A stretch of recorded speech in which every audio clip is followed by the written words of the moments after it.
horn. That's a fact. You get an air Pretendo, you horn. ain't say your phrase yet, bro. I gotta every Friday. I gotta see your phrase, man. Oh shit! Somebody's at my door. Come on, bro. Hold on 2 seconds, bro. Hold on 2 seconds. All right, for sure. Oh shit. All right. 2 seconds. 2 seconds. 2 seconds. All right, for sure. So yeah, we start the show. Young Trizza gets up to go answer the door. You know how that goes. But anyway, listen, man. It's another episode of Unquantized Podcast. I am one half of your host, Young Sound Oracle, in the building. In the bottom of your screen, if you're watching my screen, in the bottom of the screen, that empty chair will be where Young Trizza would sit after he figures out who's at the door. You know what I'm saying? What up? What up, Joel? What up? All right, so fictionalized. Yo, Av Brow. Come on, bro. Eyebrow back in the game, man. Listen, we're gonna get to some shit today. You know, we got a couple things to talk about. 94 West, I see you up in here, man. You've been on the show a lot. What's happening? Sebastian Beats in the building. Young Winzo, what's happening? Listen, so I'm gonna take this time for Young Trizza to get back. If you haven't already, man, go check out soundoracle.net. Realistic and I just dropped Digital Wax. What it is, that's not even a kit. It's a bundle. It's a drum kit. It's loops. It's MIDI. It's a whole plethora of things. But what makes this different is we went ahead and I broke out all of my crazy gear, old samplers, and all that good stuff. Realistic went into his super analog bag. He processed a lot of stuff with that. After I processed it with my stuff, Young Drew, shout out to Drew. He got involved. He started throwing stuff through a board. So it's just analog vintage goodness, man. I even got some matter of fact, this record player, I don't know who can see this, depending on if you're on Zoom or not. I got a whole bunch of stuff off that record player, a whole bunch of vinyl. Man, we just processed it with the goodness, man. So if you haven't already, hit up soundoracle.net, check out Young Digital Wax, and you'll get a pop-up. You'll get 10% off if you subscribe to the new SMS service. So, let's get it. Sir. By the way, that gentleman I was talking about at the bottom of the screen is Young Trizza right there. Everybody spamming pots for Young Trizza. He's in here. That was one of the ones, so we run another business. And so it was a delivery and I had to get it. But of course, they would come right when the podcast was starting. Yeah. Whew, bro, I was over there running. I was going, Usain Bolt on the steps. Dog, you ain't hear my joint. Amazon just came. This is the second week in a row that they came right when the show started. Everything want to happen when the show starts. Man. Yeah. Whew. All right. Oh, you talked about your new kit? I did. All right, cool. I briefly ran through that. Smoking Aces, what up? What up? And while y'all at it, theproducerkit.com dropped new kit, Euphoria R&B loops. You get a bonus kit called Ramp Up full of FX transitions. For free when you order only the first 50 orders, and it's a pop-up 10% off. If you need that, just subscribe. All righty. Yo, so listen, we might as well get into it. Your boys are in the SMS game. It's great. I'm loving it. Yeah. Yes. Yeah, we might as well start talking business. Everybody knows that SMS marketing, it's the wave. It's kind of been the wave for a while. I feel like we late to the party. I'm gonna be honest with you. But I feel like we did it. The benefit of being late to the party is a lot of people jumped on stuff that was early, one company in particular, and come to find out they're not even that great. And they're one of the most expensive. Yeah. So being late to the party has its advantages. Everybody else gets the beta, the bootlegs, the bugs, all that. And we just hop in, get straight to the goodness, man. You know what I mean? Nah, that's real. Wenzel said, I don't know about SMS between political texts, warranty calls, and phone call. The phone is too hot. No, I ain't gonna front, bro.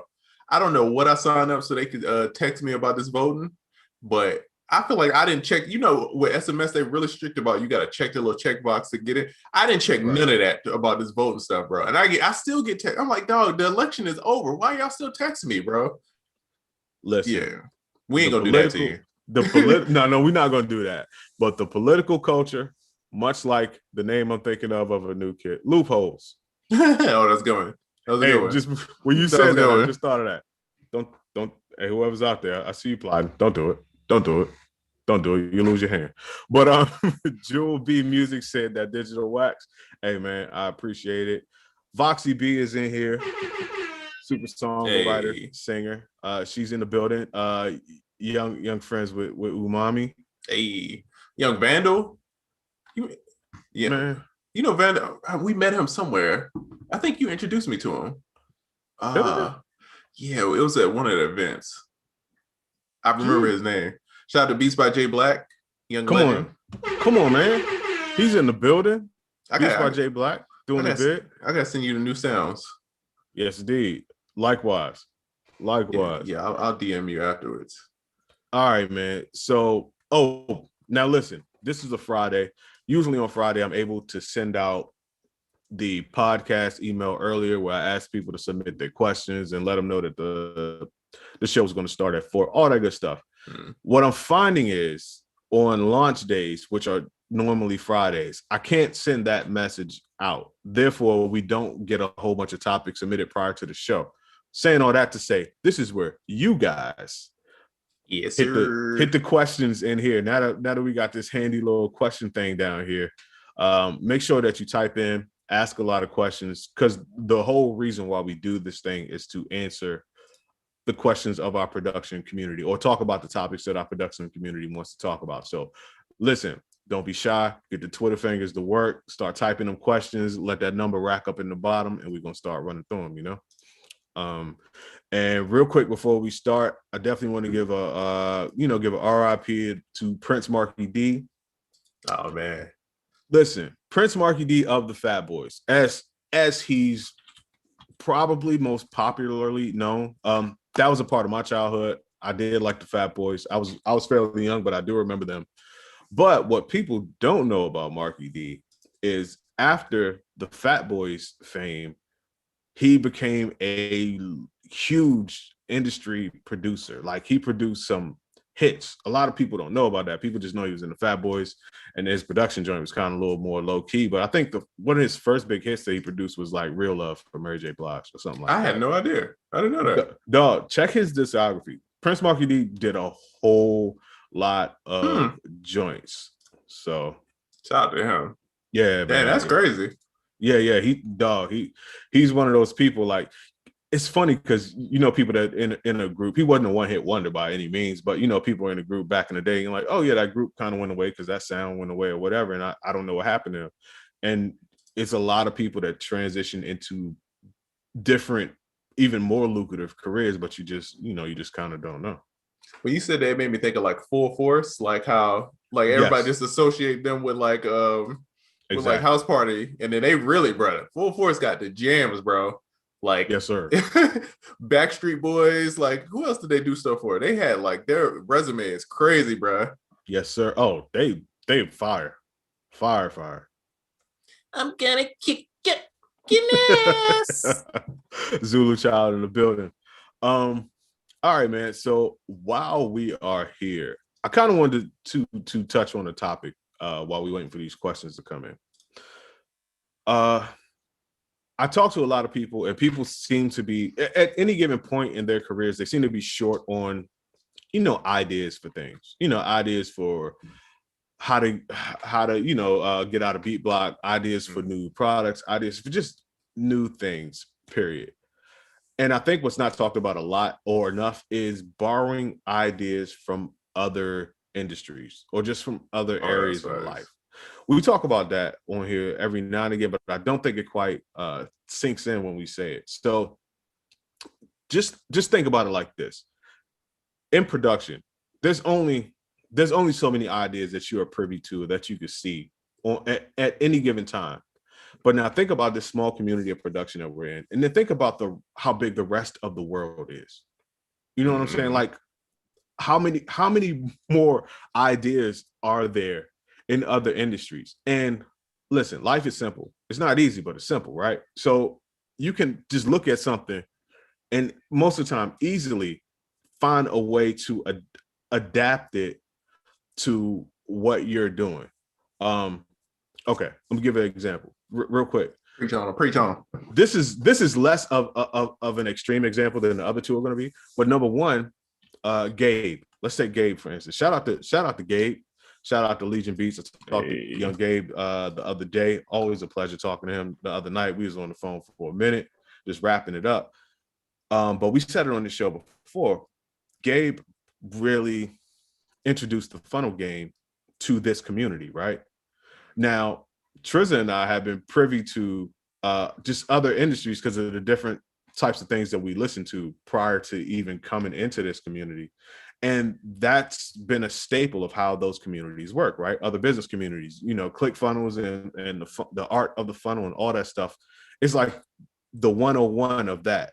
And what was so genius about what Gabe did, and I'm definitely going to call it genius, where he took something that was very prevalent in one industry and brought it into this niche community.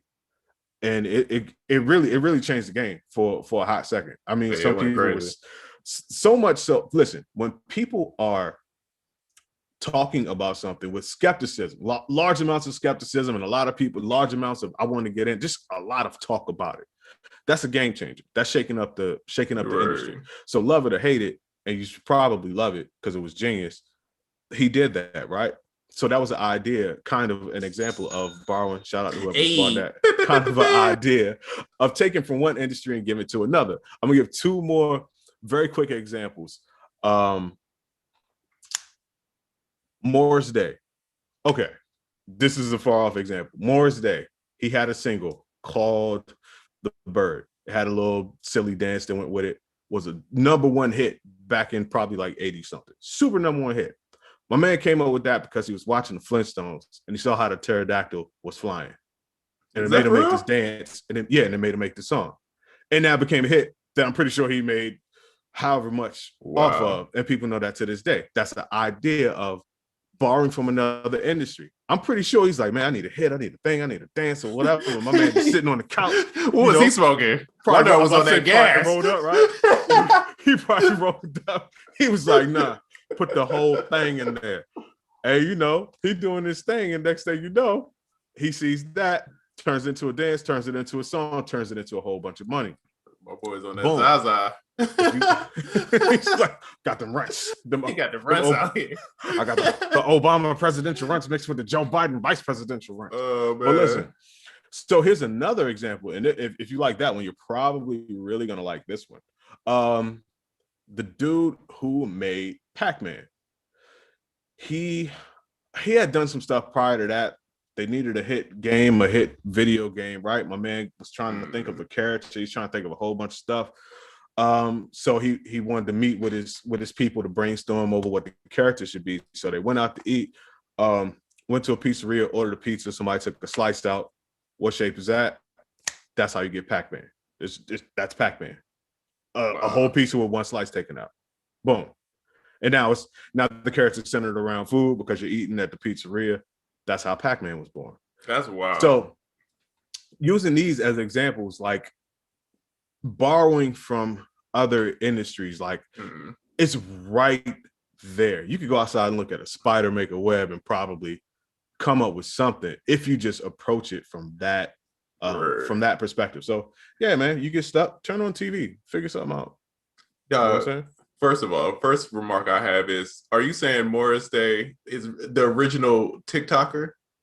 You know what I mean? He's created dance trends. Everybody's doing them. Yeah, he did it. Saying. He did it. Oh, by the way, Young Trizzy Track is in the building. Young Trizzy Track, what up, bro? He said mind blown. But yeah, bro. Yeah, but Morris Day might have been the original TikToker. You're absolutely right. Yo, okay, real quick. Not real quick, but now that I'm on this tangent, can I continue on this tangent for a hot second? Do your thing, sir. We pod today. So listen, did you know that? And I'm gonna tell you where I got this from, because you're gonna want to know. You're gonna want to know the source as I say this. One of Rick James' biggest stresses in life was Prince. People might not know Prince and Rick James had a rivalry that went on forever, right? I could see that. Didn't know that, but I could definitely. They got that personality where I could see that going. Rick James was popping, heard about Prince, put Prince on his show as the opener, but Prince was so good, he had Rick James working his ass off, right? So now it turns into a rivalry. So if you look at it, so the way it started, the real way the rivalry started, other than Prince being very, very good and making Rick James be like, hold tight, young small brother, you making me work too hard. Rick James said, I'm going to start a girl group. I was looking for some girls. I'm going to start this girl group, right? Prince heard about it, didn't say anything. And then Prince came out with Vanity 6, which pissed Rick James off. Rick James still came out with his girl group, which was the Mary Jane Girls. Now, arguably, the Mary Jane Girls, because of that one song, I would say is more popular than Vanity 6. It's arguable. But, so yeah, Prince stole the girl group idea. Rick James comes out with Mary Jane Girls. So then Prince comes up with Morris Day in the Time, which ties me back into Morris Day, right? He comes out with Morris Day in the Time. Rick James answers with a horrible answer. He made a group called The Process and the Do-Rags, and they had a song singing about do-rags. It was really bad. But anyway, this ties back into our luxury do-rag brand, but we can get to that too. Hey man, I'm still in that name. Right. Process and the do-rags. Quantize and the do-rags. They had a video where they're swinging do-rags around, talk about put your do-rags in the air and all that. So it led to this rivalry of just mimicking and copying back and forth. So yeah, they ended up having this so Prince was a big thorn in Rick James' side. However, the way that Prince got put on during this cloning is a reason why Prince put his childhood friend Morris Day on, who became a thorn in Prince's side, similar to the way that Prince became a thorn in Rick James' side. So that's just a little music history there. I started talking about the bird with Morris Day, and I figured I'd go into the whole Prince, Rick James, Morris Day thing. So I have a proposition, man. We're starting a group called the Dirty Samples and the Do-Rags. I need Trizzy. Trizzy, you down? You joining? I need Ponzu. Like, yo, Jay Black, what's up, man? I need the do-rags down to the feet. You know what I mean? We're going to do the video. And we're going to take Morris down to the feet. We're going to take Morris Day dance. Come on, man. Oh, come on. We doing numbers. We going viral. There you go. I'm going to get a do-rag to say kick flare on the side. Kick flare. Oh, man. Yes, sir. You know what's crazy? Just talk about garment, kind of going back to learning from other industries. So if I wasn't a producer, I feel like I would be like a creative designer, or you know what I'm saying? But I feel like it's one of those things that I didn't know about, that a creative director wasn't like a job, you know what I mean, until recently. But so I always watch all this like design stuff and see how people like come up with stuff. And I was watching this video, bro, about, and I'll send it to you, Oracle. It's wild. So these people invented the mouse, right? It's a design company. They invented the mouse, right? They invented like curriculum for schools. Like they invent stuff for wild, like chairs, but they don't specialize in any of that, right? That's not their forte. None of that stuff is something they like, oh, I design chairs. They just like, people will hire them like, yo, y'all have creative ideas, build this for us. Bro, how they do it is they just take people and they just ask these like really they use like test groups, and they do these like thought-provoking questions, and then like no answer is basically wrong. So you could go as far as you want. It's like, you know, shallow. It's just like cool. Like just come up with weird answers, and then they try to poke holes in it and then do it again. And they keep doing the same process, and then they build something out, right? And then after they build it out, they'll take it to random people and be like, hey, what do you think about this? And then eventually they got this totally different product that nobody would ever think of, because they're coming from it from an outside perspective. And I feel like the same thing with like production. I feel like the same thing with like just taking stuff from other businesses, that when you look at it that way and then you bring it into what you do, it makes it so much. It's going to be unique because you're putting a spin on it, tying it to the music, you know what I mean? Yeah. And then it's like, it gives you a different perspective of stuff. Like, even like, I feel like Atlanta and then LA has like similar, like when I first moved to Atlanta with music, Atlanta's always been very communal. Like if you're in that circle, everybody knows everybody works with everybody. And LA was like very like, we're going to sit on the floor. Everybody's going to have guitars out. We're going to write we're going to write these songs. We're going to spend all day working on this song. And then I start seeing those kind of joint forces. Like when people start going, because there was a couple years where everybody from Atlanta was moving to LA, right? Yes. And then so everybody's back and forth. And now you see this merger of like how people work. going back and forth, you know what I mean? And now it's like this style. And I think I don't want to say that's why like Sonny and Metro and all, because I don't honestly know, but I feel like they're like the byproduct of this communal, like everybody's like, it's not like a fight against each other, everybody's working together. And I feel like they're taking that from other businesses and seeing how other people did it. And then like, all right, cool, I'm gonna apply this to music, and then they popping off. Fire. Yeah. Fire, man. It's simple. It's not easy, but it's simple. That's right. A lot of this stuff is simple. You pointed out something that I think is a really good topic too, and it was the art of asking, like coming up with something, having a focus group, having them poke holes in it, and then revamping, and then kind of a rinse and repeat type of thing, right? I think in music, personally, us as producers don't do that enough. And what I mean by that is, if you have something like, I got Trezor, Realistic, a few other people, even Beats Music, you know what I mean, where I could have a idea and just throw it at them and be like, yo, how could this be better, right? I think as producers, we don't really do that enough. So it got me to really thinking deep, like, why don't we do that enough, right? Mm-hmm. And a lot of what I came up with was people want to know, but people are scared of being critiqued. You know what I mean? Which is why, as producers, we qualify everything before we play anything. Like, yo, it's not mixed. You know what I mean? It's just an idea. I just put rough mix on it. You know what I mean? Facts. And so I'm like, why are we doing it? Because, I do the why 3 times type thing. The reason is, I think we want to mitigate the hurt, because you're a human being, right? So you don't want to put something out there and they say, yo, this is the worst shit I ever heard in my life. It's not even mixed.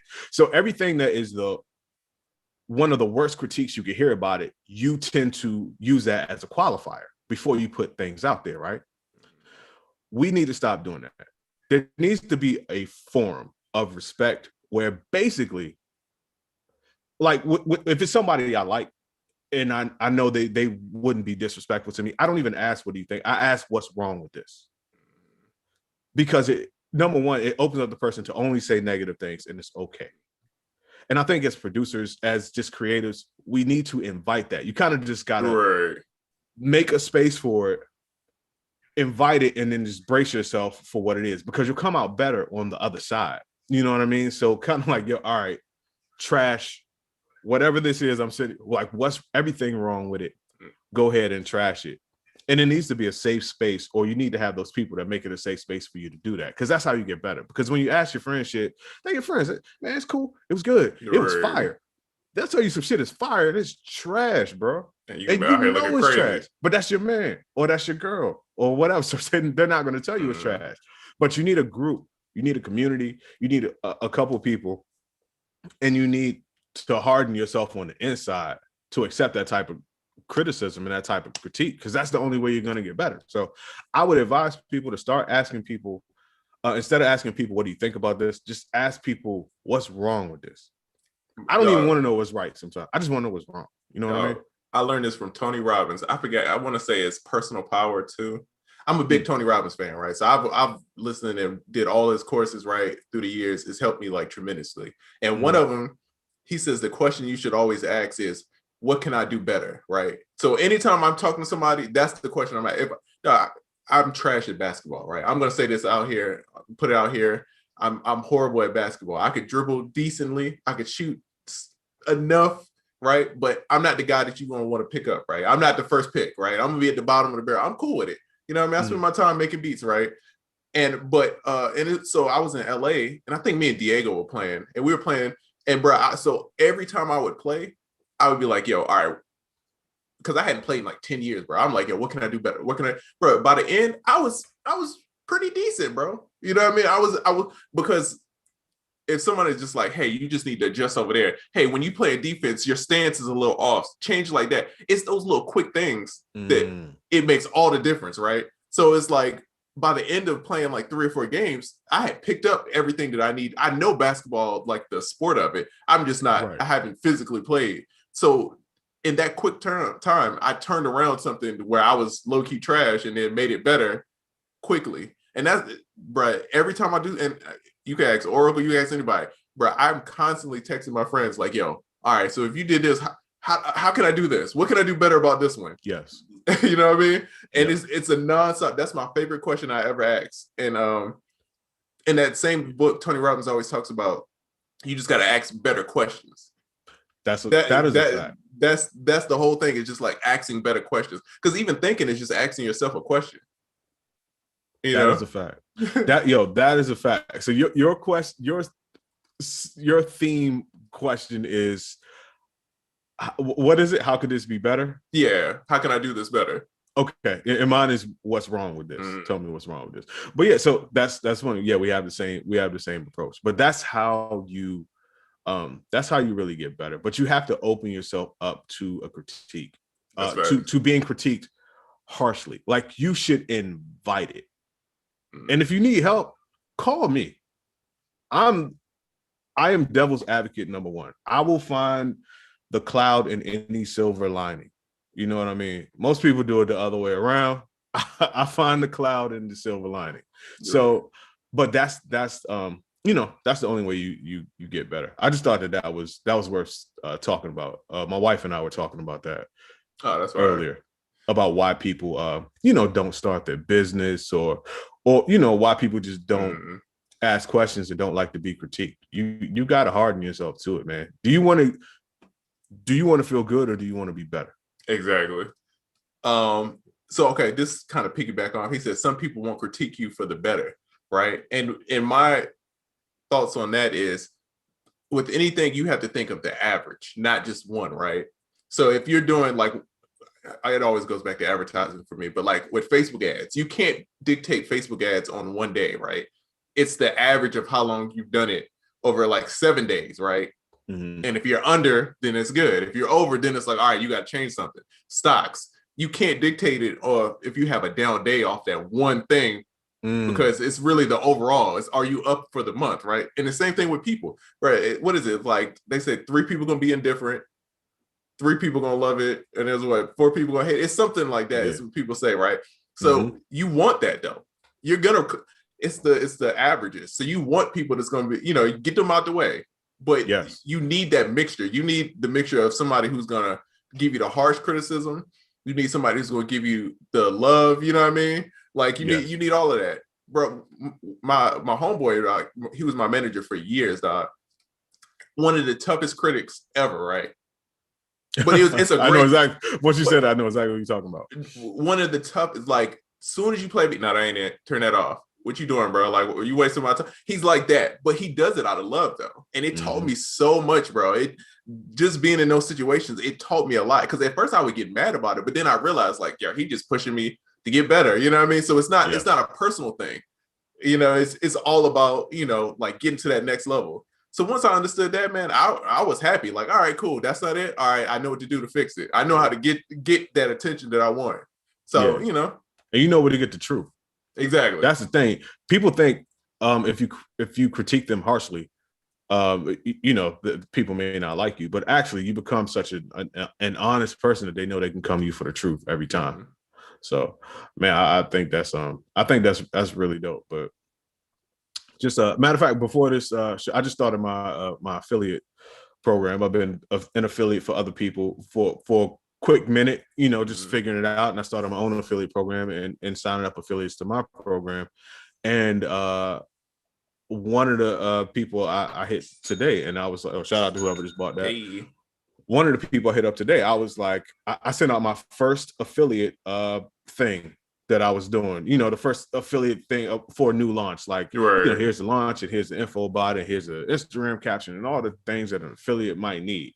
And the one thing I said, it was like, yo, tell me what's wrong with this. The email I sent you, I tried to be as thorough as possible, but tell me what's wrong with it so it can only get better. So that leads me into one other thing, and I promise I'm gonna stop preaching today, but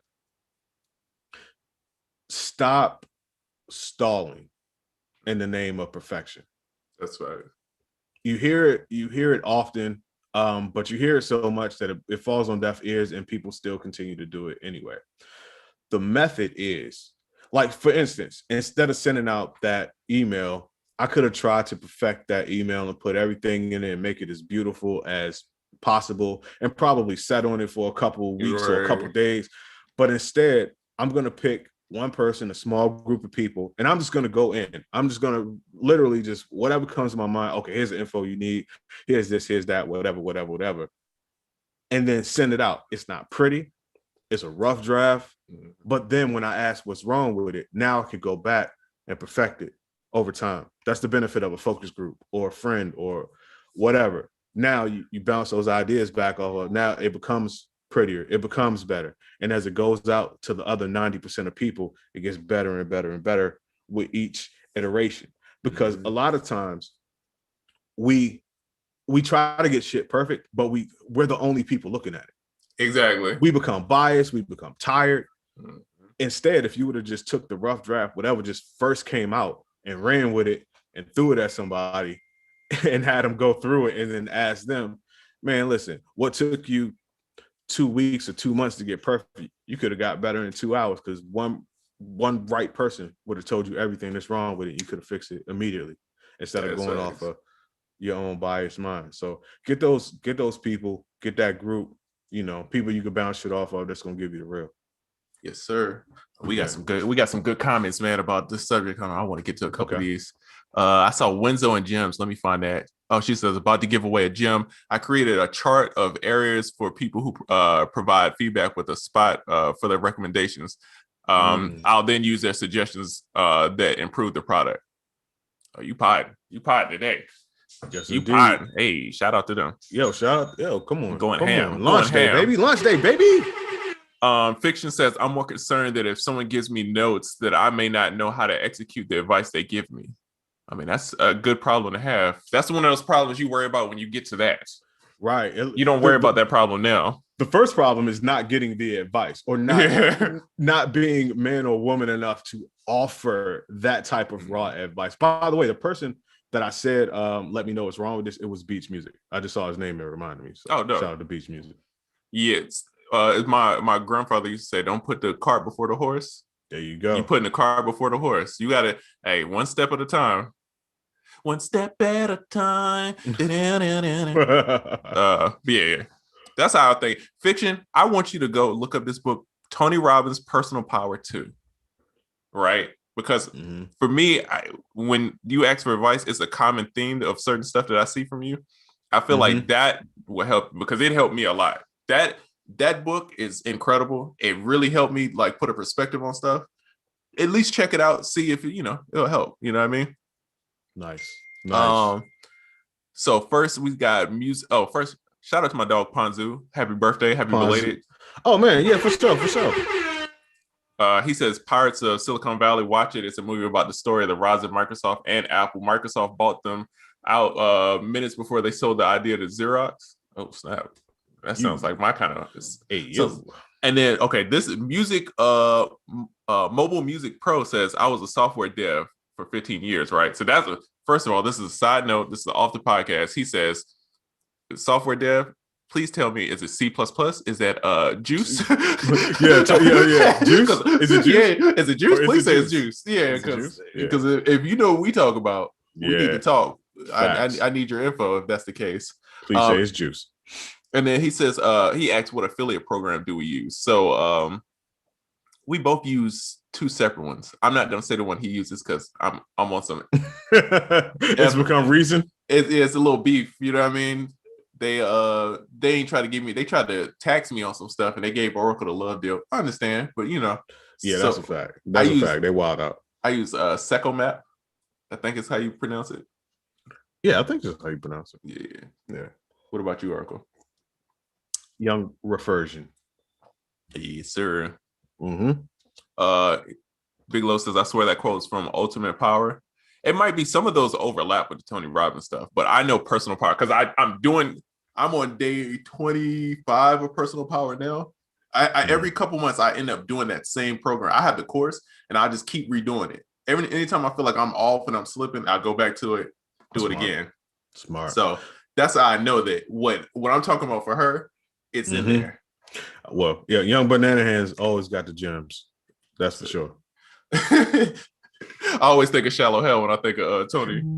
That's why I call them banana heads. Yo, why is someone calling me? Yo, Tech Beats. We're going hold on, man. Shit. We'll see. Slim Trill says, does this product reach the quality of your consumer standards? Does this product reach the quality of your consumer standards? Yo, I don't know. That's a good question. Yo, Tech Beats, I'm gonna fight you. You know, you know it's podcast time because you've been on this podcast before in person. You know 4 p.m. to 6 p.m. Fridays, Young Tech Beats. I'm talking to you because you're gonna see this on the playback when you watch it tomorrow. Square up. Yeah. Let's see. So, hold on. I feel like I'm missing some, Slim Trill. Sorry. If you could react that. Let's see. Tim C. Key says, where do you find those people? Man. Listen. You here. Yo, listen. Hey, hold your kids' ears. But sorry, I'm not sure. Yeah, I know you're not sure. I'm not talking to you. But hold your kids' ears. But what you got to do is, number one, those people might be around you. You got to go to your real nigga Rolodex. You understand what I'm saying? That's right. You got people in your circle, hopefully, that's going to keep it real. And you may have people in your circle that are friendly, but you got to give them the green light to be honest. Once you give certain people the green light to be honest, they're going to go in. Because if you think about it, most people want to be honest. Most people want to be like, yo, the shoes are ugly as hell. But you can't say that because you're not a nice person. That someone's like, yo, look at my outfit. Tell me everything that's wrong with it. Don't hold back. That person is going to be relieved. And they're going to, you know what I mean? So you probably got those people around you. And if not, though, just, man, you could just search. Me personally, I have a little bit of reach. Not much, but I have a little bit of reach. I'll pick a random person off Instagram a lot of times and just run something past him. And a lot of times the person's like, I don't even know why this dude is hitting me up. Like, why would he hit me up? I'm like, yo, you're just a random person. Something about you made me feel like I could ask you this. Don't hold back. Boom. Let's have that. I'll send people products. Tell me what's wrong with this. Just a random person. So listen, you're on the internet. There's people in here right now. Listen, that's right. Spam. If you are willing to be a real one for somebody in here, spam those hearts. If you are willing to give somebody a respectful but 100%, shout out to her about that, a 100% honest critique on whatever, spam those hearts if you're willing to be that person for somebody in here. Because that's what we are, man. We're a group. We're an accountability group. We're a support group. Yes, sir. You know, we more than just two handsome dudes doing a podcast for a bunch of wonderful people. We are a lot of things to each other. So look at them hearts, man. So it's a lot of people in here willing to be a real one for somebody and give them a honest, respectful critique. Oh, you know? Side note, Oracle, that issue that we're having with the new thing that we're trying to launch. Yeah. I figured it out literally 5 minutes before I called you on Zoom and then completely forgot to tell you. But I figured out that issue. Yeah, I figured it out. Yeah. Facts. Let's see. You could send me some random good products. Hey, man. Hey, you never know. You never know. Listen, I'll be out there. I'll just be throwing them at people. Wow. There you go. He said, then you got those people that really don't want the truth. I want that juicy truth gem. That's facts. Yeah, they're not going to. You got to be open, man. You just got to know how to take it. It's just like anything, man. You got to, take the good with the bad, man. It's not always going to be what you want to hear, but sometimes it's on time. You need that. Listen, one moment of pain. What the fuck? Yo, shut up. Alexa, stop. One moment of being uncomfortable or one moment of pain can yield a lifetime of success. Think about it. You could have one major problem with the thing you're doing. That's the only thing holding you back from whatever success is to you. And if you're afraid to ask that, or actually, if you're afraid to receive that information, look at how much of your life you're cutting yourself off from. If you invite it and embrace for it, it gives somebody 5 minutes of everything that's going wrong. And then you could go and fix those things and be successful. Would you do it? Or would you rather just spend your whole life mitigating the pain and never being successful? To me, it sounds like a no-brainer. But like I said, life is simple. It's just not easy, And anybody having issues finding the real nigga Rolodex, just go in the App Store, type in R&R. It's gonna be the top app. There you go. 10,000 reviews. You know what I mean? Yes, sir. Download that, sign in. You could use Google or your Yeah. email. You know what I I'm mean? spokesperson. Real nigga Yeah. Rolodex. We just did a brand endorsement deal. You know what I mean? R&R. R&R, baby. R&R. Sign up with our affiliate link. You R&R. squad. Real nigga Rolodex. Oh, Yo, I ain't gonna lie. I man. wish that could be the title of this episode. Man, that'd be great. Man, we gotta do a Patreon just so we could do that. Anyway. Oh man. Hold on. I saw a good question. Hold on.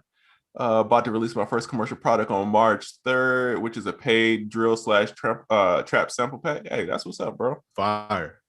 Send it to me. Let me tell you what's wrong with it. It's like, nah. Anyone ever listen to Brian Tracy? He has great lessons on self-discipline and time management. No, Brian Tracy, he dope. I will. You never rock with Brian Tracy?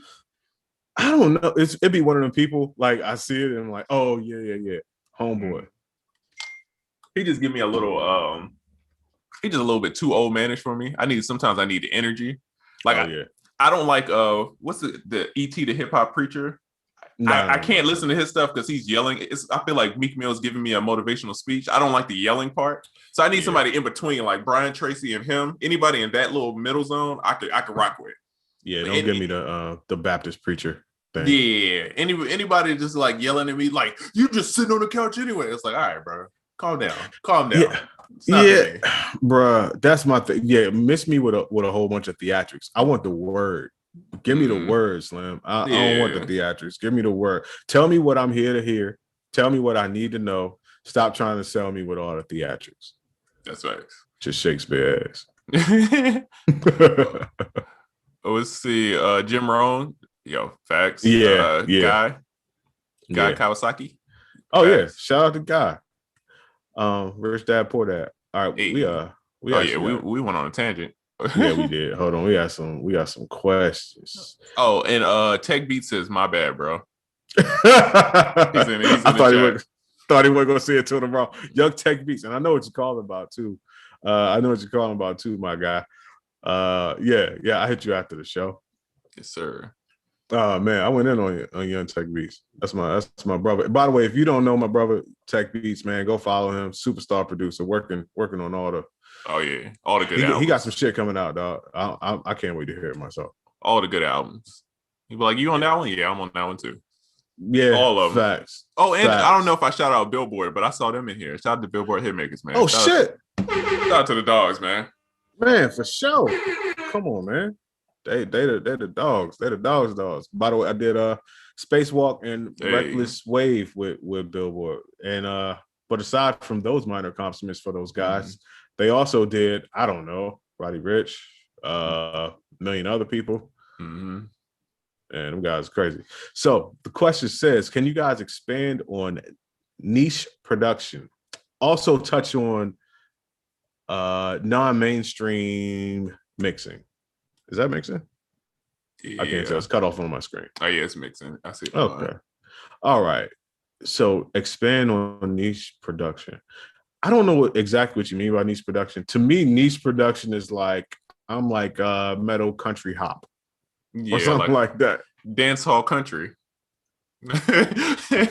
Yeah. I don't really have an opinion on it, except for like, if it hasn't been created, make it. And the audience for it will probably create itself if it's not already there. I don't think people should have a problem with creating niche productions or niche genres. Right. You know what I'm saying? Like, the only reason why I think anyone would have a problem with, let's just call it what it is. It's creating what you want to create. That's what it is. That when you get into niche productions, if that's what you're talking about, it's creating exactly what you want to create. And the only reason I think anyone would have a problem with creating exactly what they want to create is if they think it conflicts with them getting the bag or being successful in the music industry. Because you're going totally against the grain to the point where there may be a void and nothing's there and you have to start from scratch and fill it. Right. Where does your joy lie? Does it lie in making something that hasn't been created before for personal fulfillment, or does your joy lie in being successful in creating the bag? I'm pretty sure it's kind of divided, but you gotta make a choice. That's facts. Yeah, and the second part is also touch on non-mainstream mixing. I don't even know what that I don't is. know. I speculated on the first one. I tried my hardest, but that part, I don't even know what non-mainstream mixing is. Yeah, mixing is mixing to me. Yeah. There's good mixing and there's bad mixing, then there's good bad mixing. Yeah. Good bad mixing is J Dilla Donuts. That's facts. Good bad mixing is Bollywood. I know I'm an expert in good bad mixing. Those are often my favorite. Yeah, they're so bad that they are good because they become art. They're so off the perfect path that they become an art within themselves. So if that's what you're talking about, and I'm strictly speculating, shit, man, go for it, man. Make your country metal hop and mix that joint like Bollywood Donuts. Dog, it's a version of Waka Flocka. Oh, let's do it. That's like the hood ratchet. So I was, I'm a DJ, right? So I was in this group where we would break records. So they would send us records early, and then we had to play it. So one of the records that we were really working was Waka. Oh, let's do it, right? Mm-hmm. And it's a version that's unmixed, and to me, that is the greatest version of all time. And then when they dropped the mixed version, it made me so angry, bro, because it's not the same. It's and I don't want people to think I'm saying this is a bad thing, but it's a certain jankiness to it, right? That makes it so great, dog. It's like wrong in a way to where it's like, ooh, this is what's up. Like that 808's hitting too hard. Like it's too crazy, which makes it great. When you clean it up, it's kind of like, it ain't the same. Dog, you just described go-go. That is go-go. That's facts. A mixed go-go song, shout out. A mixed go-go song on the radio to other people, like that's their introduction. That's all they know about go-go, but that is trash. Real go-go recorded on a PA cassette tape with a microphone inside of the club, too close to the band, super distorting. That's great go-go. That's how you need to hear it. That's crazy. How the wrong way is sometimes the best way. Yeah, because I feel like music is all about feeling. It's not necessarily about technicalities. I mean, you could do it that way, but it's like a lot of it is just like, does this sound right? And then if it sounds right, then it's like, all right, cool. Yeah, sometimes it gotta feel good. Shout out to I Am DJ Wiseman. That's the homie. Hey, shout out to Wiseman. Yeah, he's fire. He's fire. Young Prentice in the building too. Hey, we'll see. Okay, we got some questions. We'll see. How did you come up with these vinyl names? Christmas Critters Hall of Fame. You know what? I would have to hear. Oh, I think that was in the Analog Textures pack. I don't know. It reminded me of something like Christmas Fireplace and Bugs or something like that. I don't know, bro. I don't know. Sometimes you gotta go there. He was on that Morris Day pack. Hey, you like that recall? I went back. You know what I mean? I like that. Come on. See, with friends like this, you got to keep the air horn real close by. You never know when you need to hit that button. We'll see. Okay. 2 computer questions. I seen somebody, this was a while back, but they were asking what's the best computer 2021. I feel like Oracle, you're the computer guy, Best computer 2021 is not really going to be a brand or specific computer, but what I will give you is specs that you definitely will want. I feel in this day and age, 32 gigs, you kind of want to be there. To start with, you're going to want 32 gigs. 16 to get you by. 32 is going to be the minimum standard as soon as tomorrow. So you might buy yourself a little bit of room, a year or two, to rock out with those 32 gigs. If you're in here, I'm assuming you're doing music, so 32 gigs would be the minimum. Processor-wise, i7, I suggest as the minimum. If you can get an i9, that's cool. Some people try to do an i5 and it's hyper-threaded or a quad core or whatever. Just go for an i7 or above. Hard drive space to taste, but I personally like as much hard drive space on board as possible to minimize external drives. Graphics card, I'm not really gaming on my joints, so I don't care. I try to skimp on the graphics card. If it doesn't have a great graphics card, I don't care. I look at Ableton. It looks like a spreadsheet. So I don't really need a fire graphics card. So that's where you can save a bit of money. And now with that being said, you can go to soundoracle.net. There is a blog Actually, every year the site does a blog on the best computers for music production of that year. You can just hit Google, type in soundoracle.net best computers, and then you'll get all the years right there. And I will finally end this with telling you what I recently brought. And I actually bought this computer about 2 weeks before Realistic and I did the last computer blog. I bought an HP, my first HP ever. I bought an HP Envy. And for that reason, I wasn't brand loyal, because usually, like, the computer I'm on now doing this podcast is my old Asus. I was an Asus fan, but the HP, I got 32 gigs of RAM. I got 4 terabytes on board. It's an i7 and a whole bunch of other bells and whistles and a pretty decent graphics card. I'll put the link to it in my stories actually after the show if you want to go check out the actual computer I got, because I was on a mission to get something with those specs for under $2,000, and that computer I believe cost me $1,600 at the end of the day. That's with tax and everything. That's facts. Yeah. Oh, okay. DL says, what is the best strategy to earn income in music? Streams on YouTube, selling beats, or selling a how-to course? Wait, one more time? So basically, what's the best ways to make money in music? Streams on YouTube, selling beats, or selling a course? My answer, bro, it depends on you, right? Because not everybody's a teacher, right? Not everybody's like the make a course type person, because people don't understand making a course is a lot of work, bro. It ain't no joke making a course, dog. It's a lot of detail, a lot of steps you gotta do, right? So you might not be that type of person. Selling beats online, you might not be that. I'm not that type of person. It's just not for me. Nothing against it, do your thing, you know what I'm saying? But just not for me, right? So I guess you got to lean into whatever you're good at, and then go from there, because it's not like a one. It's people making money in all of it, bro, to be honest. It's people out here caked up on any way that you could think of. They're out here. So I would say lean into what you're good at, play to your strengths, and then do it that way. I would also add to that, I guess, what my answer is going to be a question like, how many of those things have you tried? Because are you picking one thing out of 3? First of all, I don't know why you would pick 1 out of 3 when there's an option of 3. And the second part is like, try them out, because you could technically do all 3 if you're good at all 3, or can become good at all 3. And also, you'll just never know what you're going to be best at. So explore all options, especially in the beginning. So that's right. I mean, and well, not and, because Trezor actually said it, all 3 of those things, it could be a different answer depending on the person and depending on what you're good at.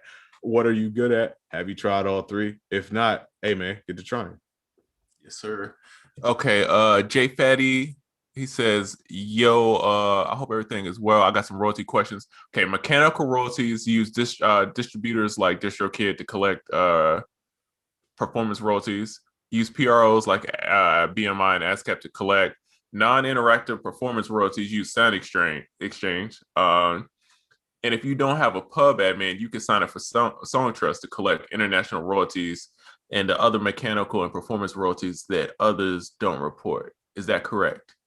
Yeah, man, you pretty much. Yeah, I mean, you didn't really need a question, or you are conducting a lesson here? Right, you didn't really need us. Yeah, I was waiting for the question mark. Yeah, he didn't really need us, but yeah, I mean, you got it. Song Trust, I've been hearing great stuff from them. I haven't used them personally, but I've heard a lot of good stuff about the company.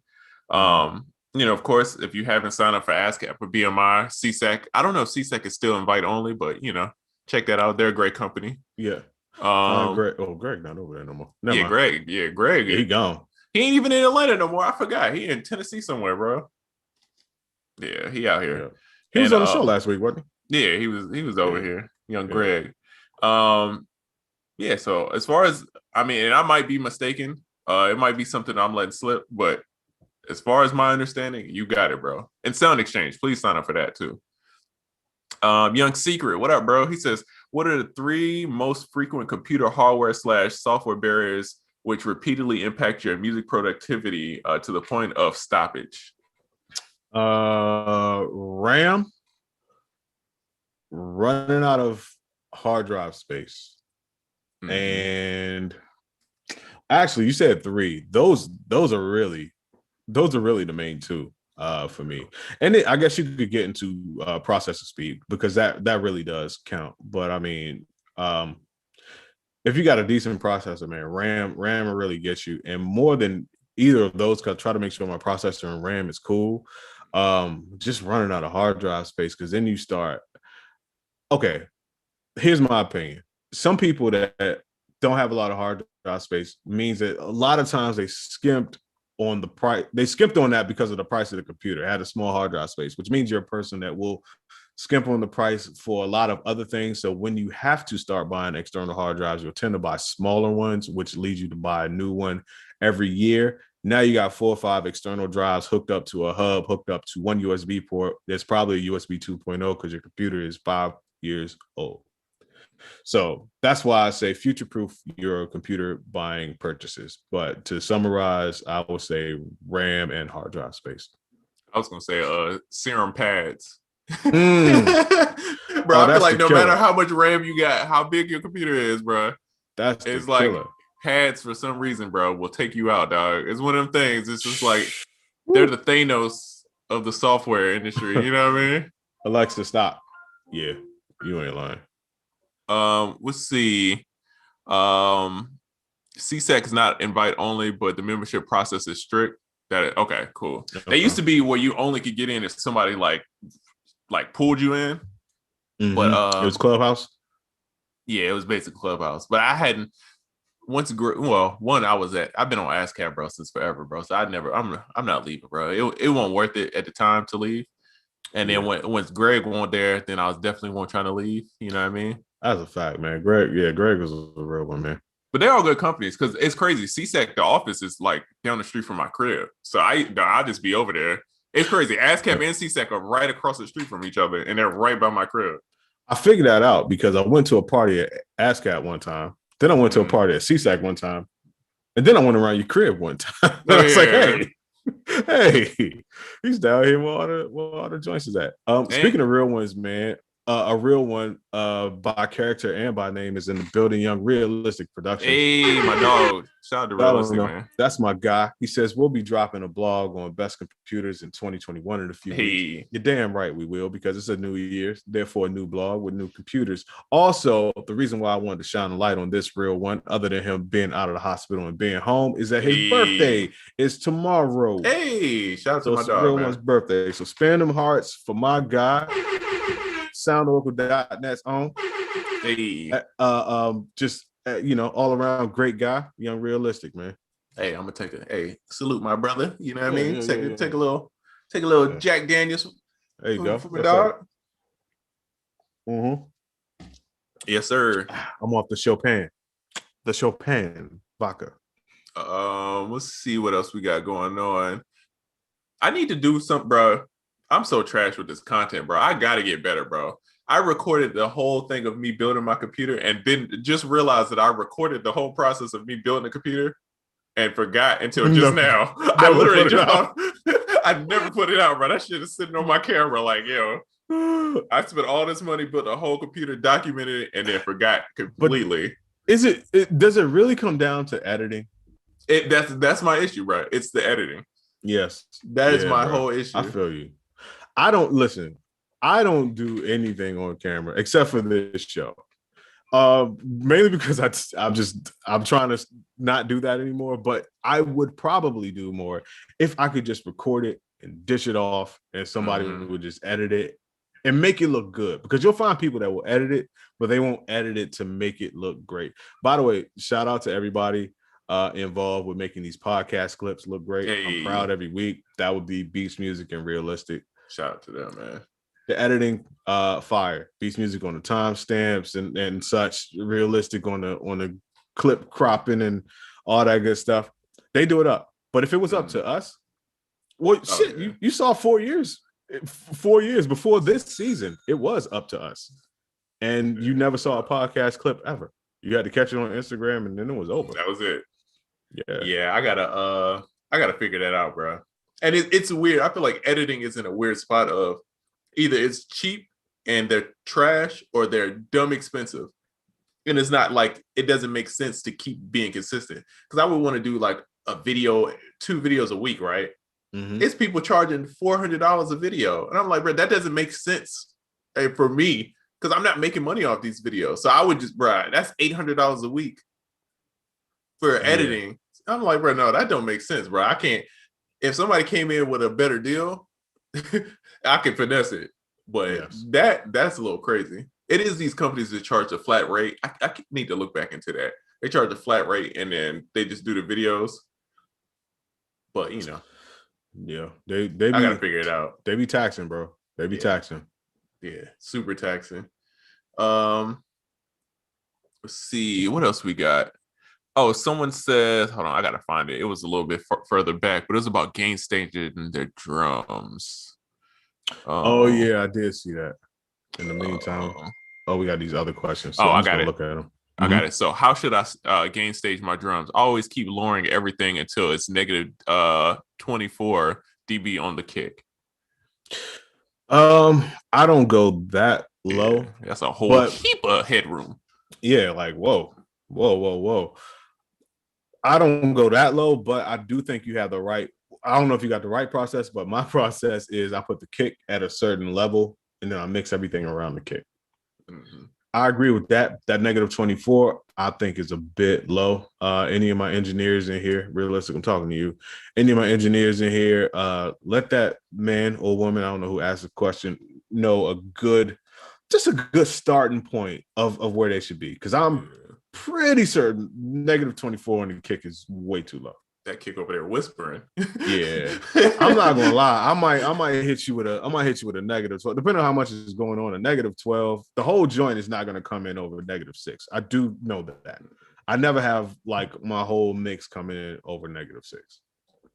Yeah, that's real. Yeah. But hey, those are just my numbers. Oh, did I lose the questions? Hold on, we had some questions. Did I lose them, Jonas? Oh, snap. Oh, no, I did not. Okay. Let's see. Smoking Aces. This is a funny question. Do you feel like a producer can have too much equipment? Yeah. Definitely. Yeah, listen, man. Trezor, I see where you're going with this. My name is Oracle. I have a problem. Hi, Oracle. Hey, listen, man. Yeah, I really don't think you can have too much equipment. Some people are gear heads. I'm like in between being a real gearhead, because real gearheads will look at me and laugh. But I'm somewhere in between being a real gearhead and just being a guy with too much stuff, too much production stuff. But I do believe this. People's parents said this a lot. If you're going to live in this house, you got to contribute. You got to have a job or somehow do something. So all of my equipment, at least once a year, I have to bring into the rotation, and you have to work on a project. Something has to happen with you or else you're gone. So far, no one's got kicked out of the house. Everyone contributes. On the pack that we just came out with, I put a small picture in my stories today. I had like the MPC 2000, the ASR rack, my Tascam, my trusty 122. I got a picture with a Fostex I put up the other day. Like, these are all pieces of old equipment that I don't use every day, but at least once a year on 1 or 2 packs, you got to come out and you got to do your duty. Because if I look at you and I haven't touched you 2 years, I'll let you go. You a done deal. So that's not having too much equipment. To me, having too much equipment is like just having a ton of shit and never using it. So Oracle over here, like, this is what happens when equipment starts getting real. Real world, Guitar Center. Facts. Like, oh no, I'm stepping over tape. Oh man. And you know how people from the real world go and do the challenge? That's when they got to make the sample pack. That's how Oracle's living over there. That's a fact. That is a fact. I found a whole box of percussion hand instruments or hand percussion instruments yesterday. You had those they're like little plucky things. I don't know what the instrument's called, but you know, thumb piano. Bro, you had so many of them. I was like, bro, I could understand 2, but you had like 10 of them, and they just randomly be around. There was no reason. No reason at all. Yeah, I should probably sell some of those. Let's see. Is it better to buy a Mac computer off the shelf or build a custom PC?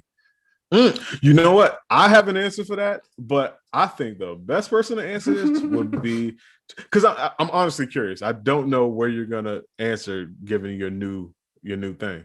So if you guys don't know, I've been a Mac guy since I can remember. I've had a Mac since I was like 15 years old, bro. I had the old triangle, like before the clamshell, before the all white boy. I've been a Mac person, Ooh, right?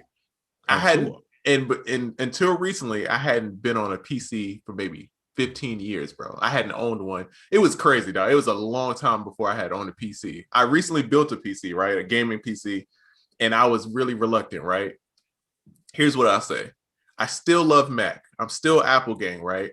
If it's more about the interface, the OS, I still feel like Windows 10 isn't bad, but it's not Apple, right? The functionality and all of that. So if that's important to you, the minimal, minimalism and all that stuff, if that's important to you, I'd say Mac.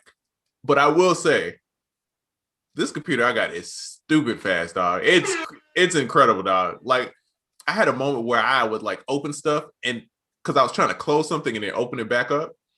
And I'm like, it would open so fast that it would like throw me off. Like, I'm like, wait, how how fast is this joint opening, bro?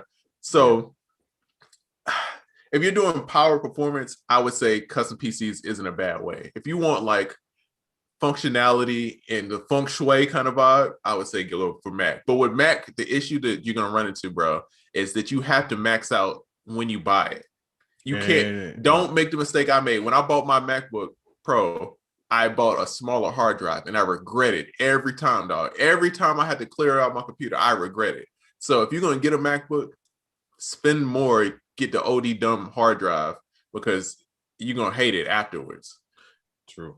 But for that price, you could have bought 4 PCs. I can't argue with it. 4 maxed out PCs. But it's little stuff that throws me off about this PC. That's the only thing. It's like the only thing that is, if I had all PC stuff and it functioned like how my Apple ecosphere functioned, I don't think I would have an issue. But like I'm so used to copying something on my phone and then pasting it on my computer. I'll be trying to work and do that or airdrop something to my PC and I can't do it. Those things irk the shit out of me, right? But other than that, I can see that. Yeah. Other than that, I can't front. And I'm an Apple guy, but I can't front. It's great being able to build your own computer. Like I got crazy hard drive space. I got 32 gigs of RAM. I got a dumb video card. Like I went crazy with the video card. You know what I mean? So hey man. And it still was cheaper than buying. It was still cheaper than my MacBook. Okay, here's the thing, and I'm not here to go in, like we've normally done, but I will say this: a maxed out Mac is going to cost 4 times more, or it's going to cost more than 4 PCs that all have twice the specs of the maxed out Mac. Think about that. You can get a Mac that's way up here, and you get 4 PCs that perform better than that Mac for less than the price of one Mac. However, I do understand the appeal of Mac and the culture of Mac, but get in where you fit in. If you got the budget, bug it. To me, Mac is like the Benz or a BMW. Yeah, it's the same car. It's just like it's the culture, man. It's the vibe. It's the aesthetic of it. If you want the sharper lines, you know what I mean? You want the little bit, the greater leather, you know what I mean? Then you get a Mac, Mm-hmm. But if you just want something, if you want something with a Hemi in it and it's gonna run, you know what I mean? You go get that Hellcat, you know what I mean? Nice. And for those that did not read, Young Realistic said, I try to get an overall beat at -10. Once the vocals get added, I aim for -6 overall. There it is. Listen, we give you gems right here on the camera. We also got gems in the chat, man. Look, it's a 3-4 prong attack sometimes. Mm-hmm. But I'm just happy to know that my -6 overall was not way off. Because I just made that up like back in my NPC days. I'm like, -6 would be cool. Yeah, that 24, that joint is over there. Yin Yang twins. Hey, how you doing? Wait. Prod says, when are you releasing a one-shot kit because I'm trying to buy one ASAP, brother? That is next on the menu. I've already started pulling for that, and we were talking about those one shots last week. Guess what? I found them. Hey, I found the hard drive that had at least half of the rare one shot. So I'm gonna throw some of those in the kit too. thanks. And did you see what was going on with CyHi? Nah, what happened? I don't like your tone when you said that. Yeah, it's all bad. So in Atlanta, bro, somebody tried to kill him, man. They ran him off the road and shot at him a few times. And man, he was fine, bro. I'm looking at the picture though. Like, car is like total. They bullet holes all through the car, and he walked away. So shout out to him for being, safe and healthy, man. Yeah, man. Shout out to CyHi. Maybe it's time to move. I don't know why they tried to pull that move on you, brother. Happy you made it out alive, and well, unscathed, as they say. But dog, like Boosie tell you, sometimes it be in your own hood, brother. Bruh. Damn, man. Yeah, like, man. It's sad. Shout out to CyHi. That's all I can say. Jeez. Produced by said, everyone stay safe. It's a crazy world. Yo, if you in Texas, I'm sure it's affecting other places, but I know Texas is bad, man. They scared, man. Right? Please be safe out there, man. I mean, I know it ain't much y'all could do, but man, I'm hoping for the best, because that just looked like a shitty situation, bro. So I'm hoping they get that resolved. I'm hoping it warms up and these people, can get back to their life, bro. They ain't got no power. They ain't got nothing, bro. They ain't got water. I'm like, bro, this can't be right, bro. It's got to be something people can do about that. That's how Atlanta was during Snowmageddon, but only for like a day. Bro, that's Snowmageddon, bro. I'm so glad, dog. I missed it, bro, because we were about to go somewhere, and someone told me, don't go. Just sit your ass at the crib, man. Dog, my homeboy went, and they got stuck on the highway for 8 hours, had to leave their car and walk home. That's what everybody did. Yeah, bro. Mm-hmm. I would have been sick. Now, you know how mad I would have been talking about that to this day. I was outside this cold 8 hours. You would never heard the end of that joint. I remember spending the second half of that day helping people that were on the main street by the crib. Me and my wife, like, helping people get up the hill and down the hill and all that stuff. But it was just wild to see like packs of people just roaming the highways and parked on the side of the road. And it's called Snowmageddon. Guess what? Barely any snow. It was like it was a sheet of ice. It was less than an inch of snow, but Georgia was just not equipped to handle that. And it shut the city down like in a way that was like, bro, it was like primitive how people was living. People was staying at just random people's houses, however far your group of people could walk. It was people like, look, y'all can just stay here tonight and try to make it back to your car in the morning. Not my house, but people around me were inviting people in to stay. And I thought that was real neighborly. But as you know, I have way too much equipment that has jobs to do. But I did help them up and down the hill. Especially with the Rona now. Oh, that's going to change up. You ain't just inviting random people. That would be over. Jerry Nova said, Oracle old buff keyboard, come and be my baby tonight. What's that? Come, sweet babudi abutua. Babudi. Bro, that's what you ever have like clips that you just watch randomly to make your day better? That's what there was, bro. I just randomly will look that up like sweet babudi. that was a goat. The real world, man. Also, the how you gonna flip it like this, son? Flip it like that, son. Yeah. Yo, Dave Chappelle's a goat, man. For real. People sleep on The Real World. The Real World is one of the greatest shows ever, bro. Because there's a lot of classic moments that happen. That was like the original reality TV show. Oh, for sure. Yeah. Definitely. Let's see what we got here. Oh, Apple, Spotify, and more streaming services paid $424 million in unmatched royalties for songwriters and publishing. I need to go check my statement right now. I have a question. 2 questions, actually. Number 1, why is this news? Because question number 2, is this after something has been changed or uncovered, or is this just like par for the course? This is what they pay out every year and they just announce it and people say, wow, that's a big number. No, so remember it was like a big deal about the Music Modernization Act. Yes. So this is the settlement that they agreed to with that. So people getting a little extra bag or bag readjustment. A bag readjustment. But here's the thing: 424 million sounds like a lot, but I don't know how that's going to trickle down. Over how many people? Yeah, but hey, I'll take it. Hey, if they say I get an extra $20, hey, give me my money. In my mind, that's what it equates to. Yeah, but hey, I'm gonna check it out. What are those Mario Nicki Minaj numbers doing? Let me check those out. See, I might have got an extra $5.65, bro. That's like when it's like Apple got sued for 64 billion for slowing down your phones, and you look and you get $20. Yeah, like, bruh. Oh, okay. It sounded good. Collectively, we sounded good. Yeah, it's like this $20 ain't worth me filling out all the forms I got to fill out. Might as well keep it pushing. You just wanted to say you run Ubuntu, man. Yo, shout out to my Linux users out there. Y'all the real goats. Y'all the real goats. No snap. Y'all out here. I listen, I know computers. I don't know shit about Linux, bro. Let's see. Dropping a pack of baseline presets. Baseline presets?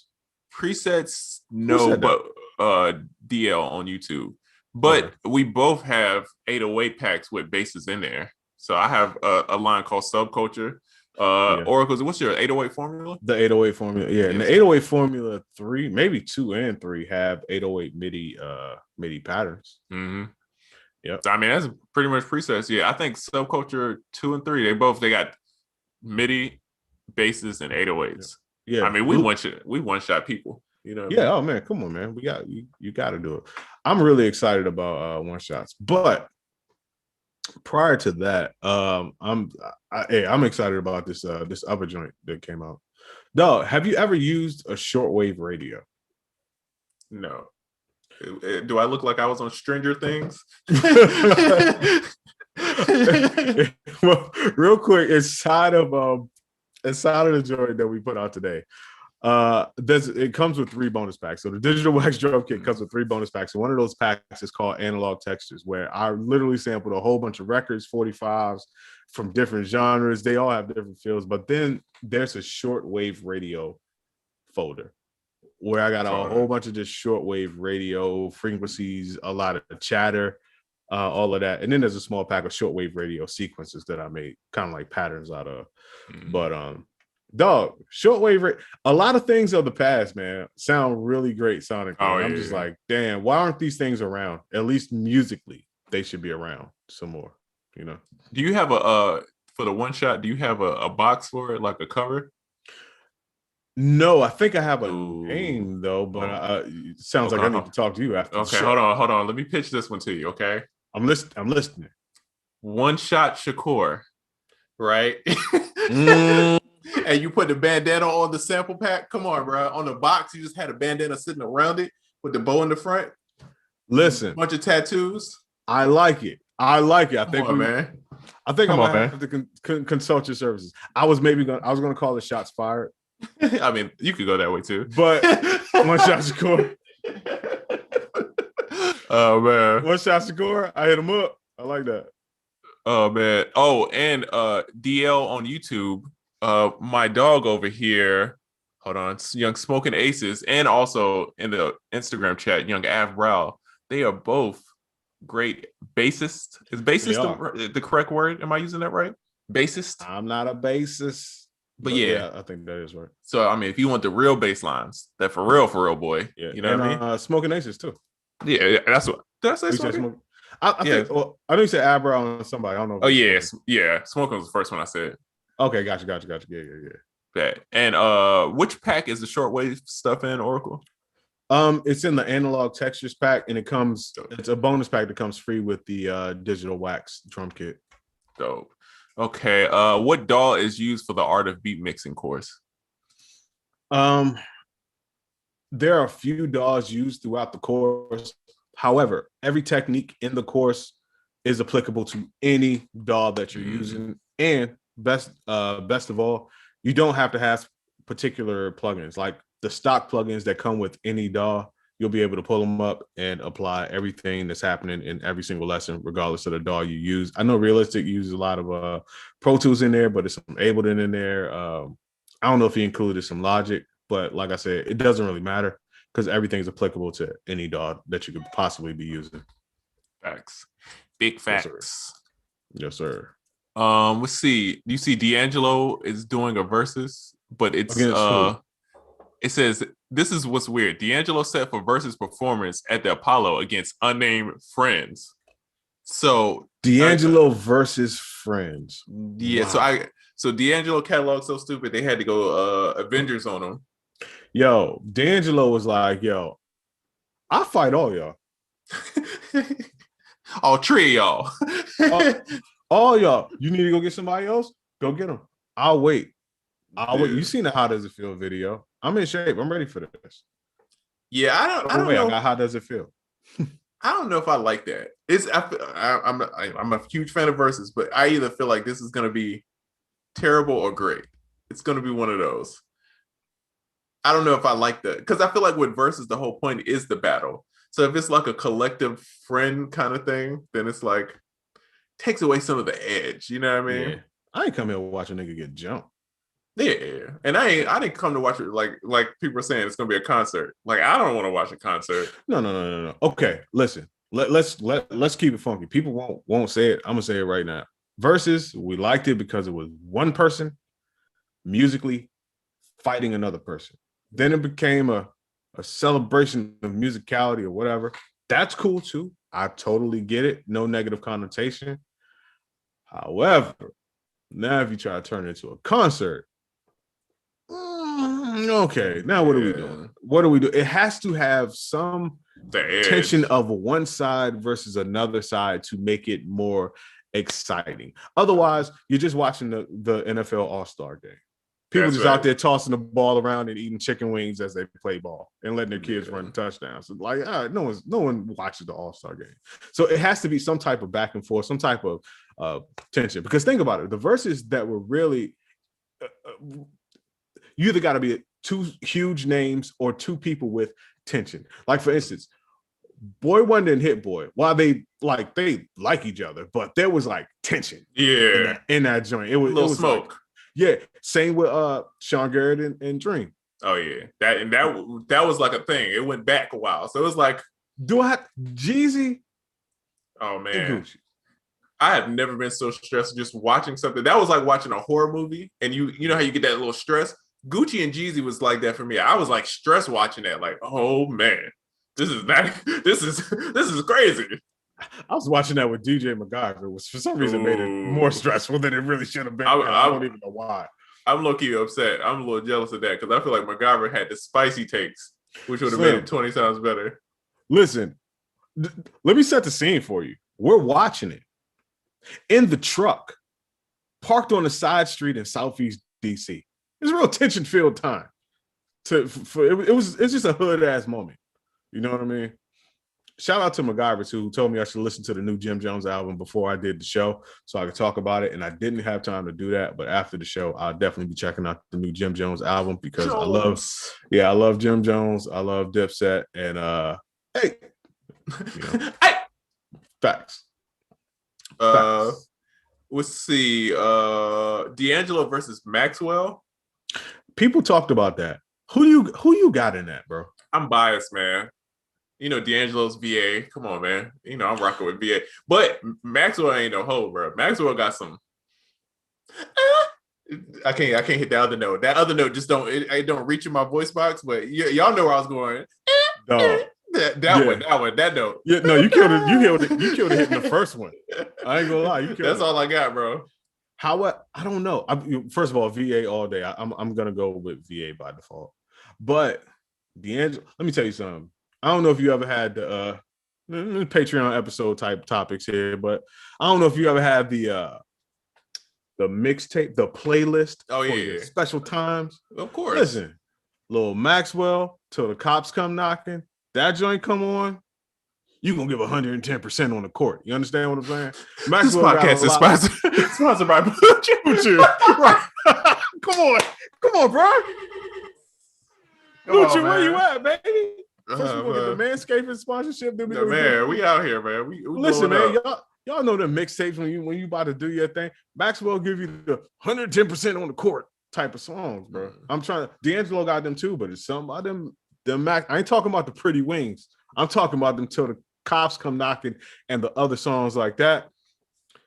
I don't know. It's gonna be a long day for anybody going up against them Jones. I know it was a long night for a few people when them Jones came on. So what I'm saying is, I don't know how that's gonna turn out. You know what I mean?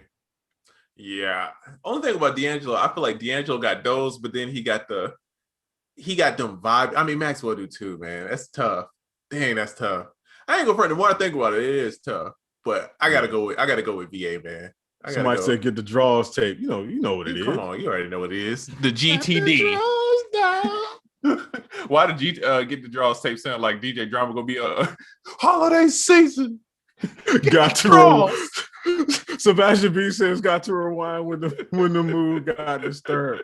Man, that's a fact. Oh man, that's a fact, man. Shout out to the old Granite Run crew. Those who lived in Baltimore know. Shout out to my man Kennard. You hear the CD skipping. You're like, oh man, his CD skipping. I already know what's happening there. We're just gonna let that thing skip. Cause what is it? Something? Oh man, that's a tough one, bro. That's in that category. That's a tough one, bro.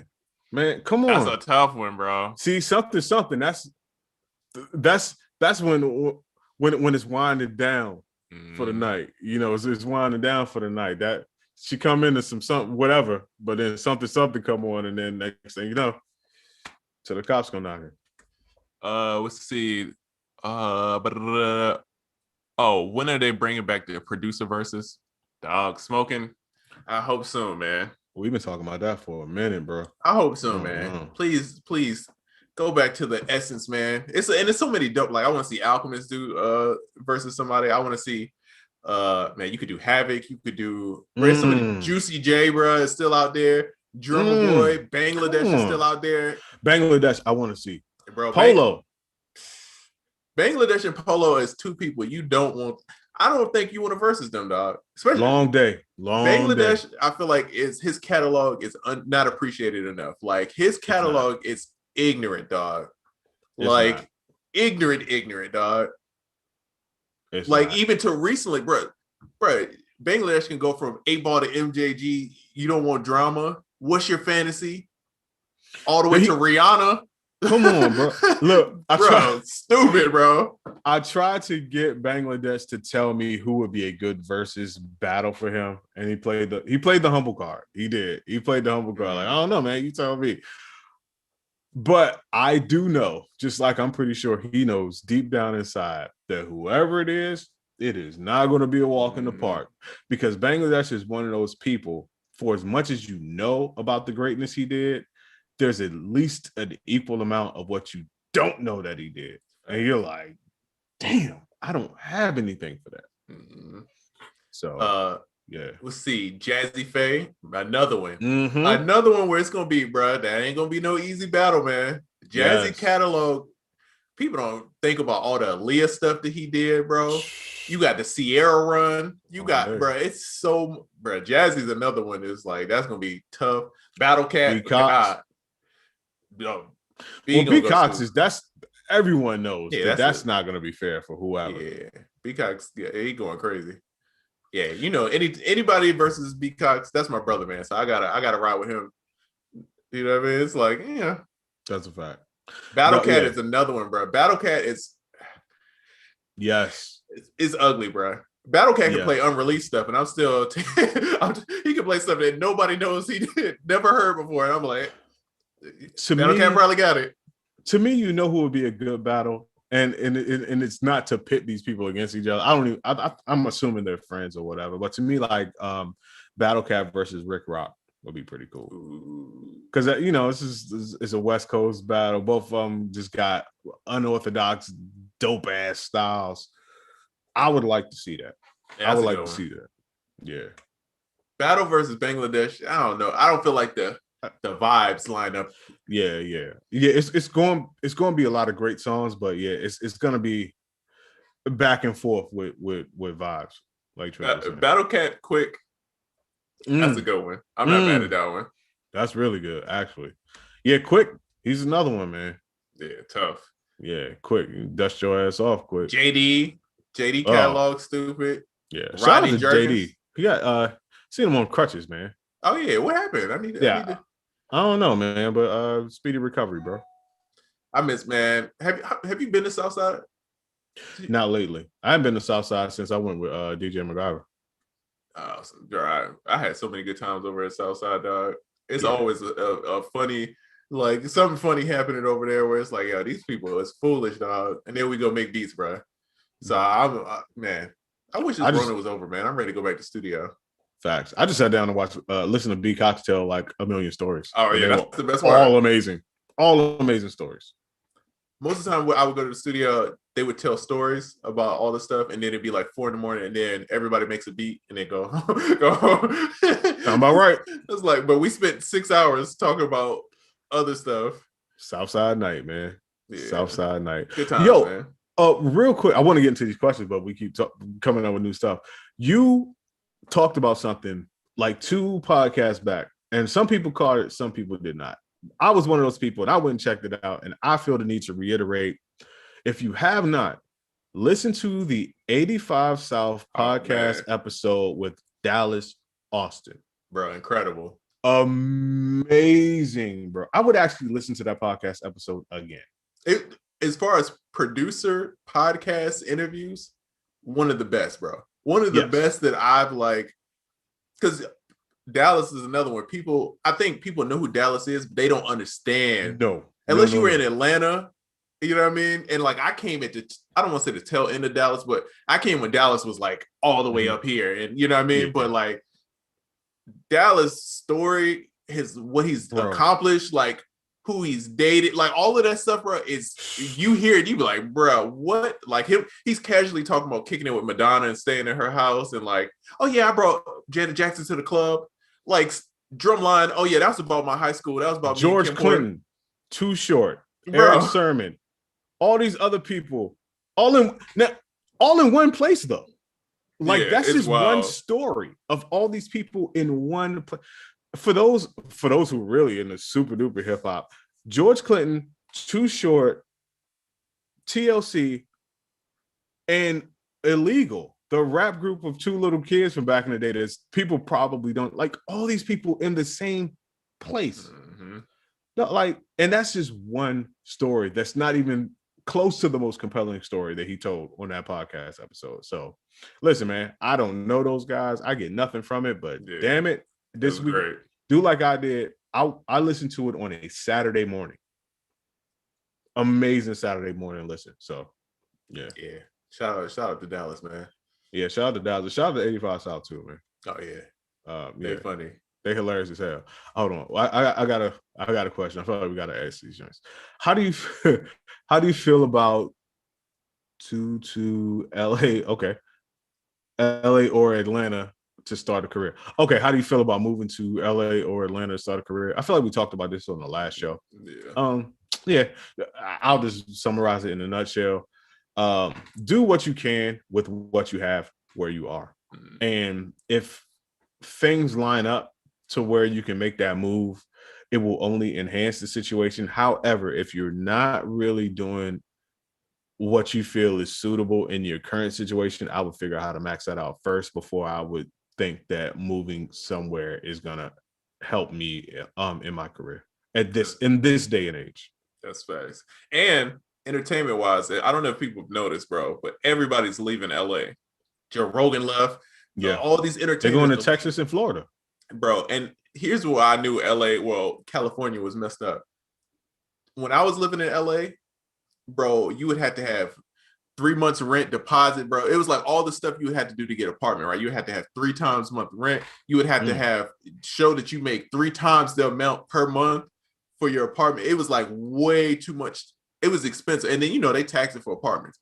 Bro, I seen that they were offering deals to get like first 2 months free in LA. Bro, I've never seen that, bro. I've never seen a deal on any kind of apartment because LA was always too full.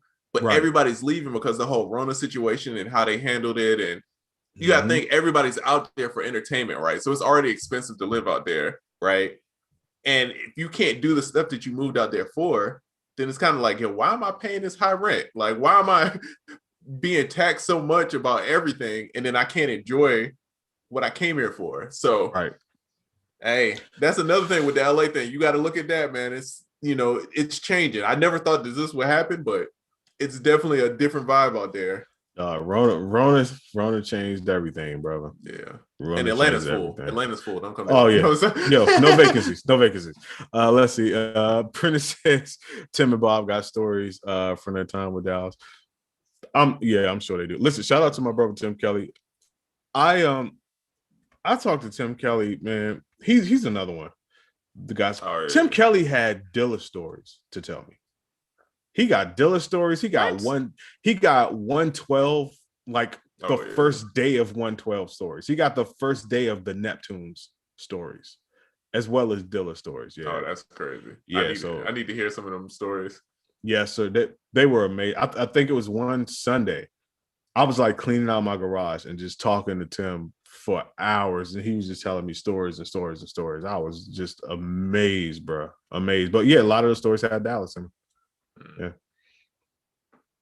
Let's see. Yeah, bro. He said, "Yo, while out in Atlanta, Atlanta doesn't care. That's why I've been locked in the house." Listen, but it's something to be said about Atlanta and Florida. For some reason, these two places never stopped and appear to be doing pretty decent. Not worse than other people. Appear to be doing pretty okay. You go to Atlanta, mask optional. You may see one, you may not. No one's kicking anybody out for the most part, and I don't know. It's wild. I'm personally a stay in the house type of person myself. I make moves here and there every now and again, calculated moves. But for the most part, man, Atlanta and Florida seem to be the wildest places in the country and appear to be doing kind of okay. Yeah, it's a little crazy. I'm not going outside, but I'm scared. Yeah, I'm a little terrified, but Yeah, I'm super scared. Yeah. Trizzy Track and Booney Mayfield. I just had to read it because shout out to Booney Mayfield. I feel like Booney is like an internet legend, bro. Like he is. I feel like bruh. Dang, man. What is he? Is he? I need to go find him on Instagram. Like, what has he been doing? I don't know. I need to find him, bro. He's a legend, bro. He gets the instant follow, man. You gotta follow Booney Mayfield, man. Yes, indeed. To all the NBA All-Star. Yeah, the NBA All-Star game is about to be down here in a few weeks, bro. Oh God. Bro. Atlanta, the crime is already high. And it's always the out-of-town people. It's never really Atlanta people that's doing all this crime. It's people that come in town and then, you know what I mean? So it's about to be turned, man. So I'm staying in the house. I'm going to be watching the games on TNT. You know what I mean? Shout out to that. And I'm chilling, bro. I'm super chilling. And it's one of the times I'm happy I live just as close to South Carolina as I do to the city. Oh, yeah. Young Ab McCree, young Trap Tendo. What up, bro? Oh, shit. In the building. That man deserves an air horn. He says, Booney, still making music? Yeah, that is my task. After I get off the stream, I'm going to find him. He's in the boondocks, bro. You gotta go to the boondocks. Shout out to Booney Mayfield. Shout out to Ab McCree, brother. Yes, indeed. He's in here. Who else is in here? Oh man, this is a good question that I can answer. Tips making beats on newborn sleep schedule. How did y'all do it? I'm gonna tell you how I did it, bro. Run it down. Run it. I'm gonna tell you exactly how I did it. I didn't. I didn't. I just took a break for a little bit. Because it's tough. Bro, my daughter is 3. I'm still having a hard time. Good answer. Okay. How do you feel about producer that's had producer class? All right, but wait, there's another question. So we'll go to that one. Yo, Prod, ask that question again, fam. Oh, wait, there's another. Yo, y'all need to get like Prod and start asking questions. My man dropped like 5 questions. Yeah, out here. Is knowing how to sound design and Omnisphere help with sound selection? 100%. Oh, yeah, definitely. Learning how to sound design with any soft synth or any hardware synth is going to aid you in sound selection. And I'm a firm believer in eventually the more knobs, buttons, pages, etc. that the synth has, the better you will be. It's like knowing how to operate on a human being. And if you only have access to the skin, you're not going to know a lot. But the more you can get in there to the organs and the cells, the more you're going to know about human beings, the better you're going to be able to operate. A soft synth and a hardware synth is no different. And Omnisphere, just by sheer design, has a lot of options, a lot of things to manipulate. Therefore, if you could master making and creating dope sounds inside of something like Omnisphere, man, you off to the races and you're doing your thing. Yes, sir. Yes, sir. For sure. Hold on. I want to make sure. I definitely ask people for these questions, so I want to make sure we running through these joints. Okay. Let's see. Why does my joint keep getting cut off at the bottom? I don't know if you can see the rest of this. Yeah, can you see the whole question? No, I just see should after this is the last word. All right, well, look, we're gonna have to run DMC this joint because I got most of my music releases so far have feature vocals. If I start releasing more, that's all I got. Yeah, that's all I can see too. Hold on. Should I release? Oh, she puts in here. Should I release music? Hold on, is this the same question? I'm confusing myself now. Yeah, fiction. If you could just put in the chat. I don't know why it cut off your question like that. Yeah. This joint is being. I think it's the double screen thing that's kind of messing with me for some reason. Oh yeah. Shout out to fiction though. Juan B says, "How do I get better at making beats?" Good question. Hey man, Practice. My advice to you: practice. It's the Allen Iverson practice, man. Practice. We talking about practice, man. Yeah, 10,000 hours, bro. It's one of the things, man. You just gotta, Miss Frizzle, man. Make mistakes, get messy. Find out who the people that you really enjoy their production. Try to replicate, but don't. When I say try to replicate, try to understand why they're doing certain stuff, right? Yes. And if you approach it like that, I feel like it's easy to figure out your own sound. If you only copying just to copy the sounds, like, oh, 808 Mafia used this bell, so I'm going to use this bell instead of why they use that bell. Where the bell came from. Yeah. What type of source was that? Yeah. Mm-hmm. You ask yourself those questions. I feel like, man, and then again, study, learn from people who, got experience. It's a bunch of great free resources. Busy teaches a lot of good stuff. Simon Cerveda teaches a lot of good stuff. Yes. I feel like I'm forgetting people. Young Larry O. Larry O is dope. Yeah. It's paid stuff. I got a course. Oracle got a course. I got the music producer mindset. You can check out. Oracle got a course. The art of beat mixing. You know what I mean? So it's a lot of stuff. Take those, practice, and practice. Yeah. Hey, listen. You can't get better at something if you don't do it. You know what I mean? So if you want to get better, you want to get better faster. The first step to that is actually doing the thing. So doing it more and more and more and more will ultimately get you better and better and better. You know what I mean? In X. Yes, indeed. Let's see. Yeah, we almost ran through these joints. Oh no, I'm lying. Shit. Here we go. 94 West. If an artist put out a song using my beat, am I able to get royalties? Listen, brother. In the words of my brother Cosign, write your life. You're able to get whatever you set the deal up to be. If the artist is out there using your beats, I'm assuming he bought it from you, and I'm assuming before he bought it from you, you told him, this is how this goes.